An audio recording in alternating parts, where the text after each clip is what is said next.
amigos e amigas, a paz do ressuscitado esteja na sua vida abundantemente. Como é bom, como é maravilhoso, como é misericordioso o nosso Deus, que neste tempo de ressurreição nos permite encontrarmos-nos uns aos outros, ainda que virtualmente, para juntos mantermos nossa fé viva como uma chama acesa que nos sustenta, que nos fortalece, que nos renova e que nos purifica.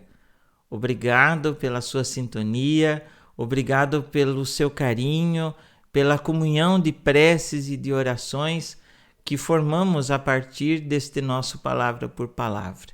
Hoje seguimos o Evangelho de Lucas 24, 13 a 35, é a proposta que a liturgia nos apresenta neste tempo da oitava da Páscoa. Esses dias que se seguem à Páscoa são intensamente celebrados, solenemente celebrados, e precisamos absorver cada vez mais a profundidade e principalmente mergulhar no mistério sagrado da paixão, morte e ressurreição, tendo presente que a ressurreição é a palavra da vida. E nesse episódio, conhecido como os discípulos de Emaús, estão os dois discípulos, alguns autores até dizem ser o casal Maria de Cleofas e Cleofas. O texto diz apenas o nome de um deles, Cleofas, e deixa o outro sem nome, para que possamos também nós participarmos desta cena. Eles estão indo ao contrário do que as mulheres haviam dito. Ide para a Galileia. Eles deixaram Jerusalém e foram para Emaús. Emaús, mais do que uma vila, mais do que um lugar geográfico, é um caminho, é um itinerário espiritual teológico que nós cristãos e cristãs também passamos. Muitas vezes vamos na contramão do que o Evangelho fala.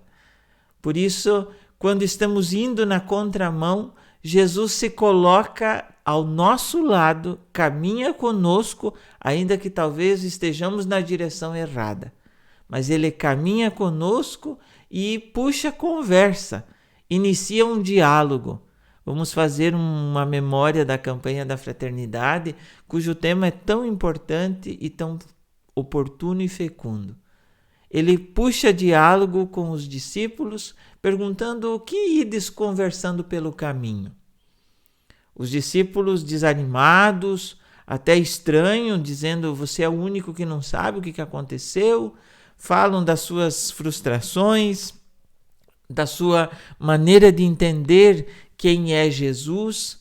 Ele era um libertador de Israel, ainda tinha na mente aquele messianismo triunfalista, político, social, militar. Quando eles terminam de falar, contam do episódio das mulheres, dos discípulos que viram o túmulo vazio, Jesus chama, puxa-lhes a orelha dizendo: como vocês são lentos, como vocês são sem inteligência para entender o que precisava acontecer. E ali começa a explicar toda a Bíblia. Moisés, os profetas, as passagens que a Escritura falava sobre Jesus. Por isso que a palavra que nós escutamos, a palavra que nós lemos, a palavra que nós ouvimos, a palavra que está na Bíblia e que precisa chegar até os nossos corações, essa palavra precisa ser meditada longamente. É um longo caminho, é um longo percurso, um longo itinerário que precisamos moer e remoer, ruminar, assimilar para nós. Quando eles estavam já chegando no lugar, Jesus vai adiante, porque ele é o caminho, e caminho se faz caminhando, não pode ser parado.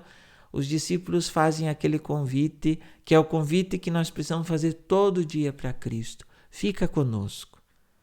Às vezes na nossa vida já é tarde e a noite está chegando. principalmente nesses momentos, precisamos convidar Cristo para Ele ficar conosco. Principalmente quando estamos no caminho inverso do seu Evangelho, precisamos pedir que Ele fique conosco, porque só assim com Ele é que nós vamos redescobri-lo. Porque cada vez que nos afastamos mais, e principalmente nos afastamos de Jesus, nós estamos nos afastando do Pai e nós estamos nos afastando da fonte da vida. Quando eles entram, sentam à mesa, ele reparte o pão e aí sim, na partilha do pão, na fração do pão, eles reconhecem Cristo. Só que ele desaparece da vista deles. Para que a gente possa encontrar Cristo no pão partilhado da Eucaristia, no pão partilhado que socorre os irmãos que estão passando fome, no pão da solidariedade, da generosidade, da amorosidade, da caridade, da partilha, do perdão, no pão da escuta, no pão do ombro amigo, no pão da mão estendida. E aí mesmo à noite, com a luz do ressuscitado dentro de si, com o coração ardendo, eles voltam para a comunidade e lá eles recebem a confirmação de que sim, ele tinha ressuscitado. Ele é vivo, ele está vivo. Então, meus irmãos, vamos fazer o caminho de volta. Vamos acolher o ressuscitado que ilumina as nossas trevas e voltemos para as comunidades, voltemos para a grande força que é Cristo. Só Ele, por Ele, com Ele, nele é que encontraremos a salvação.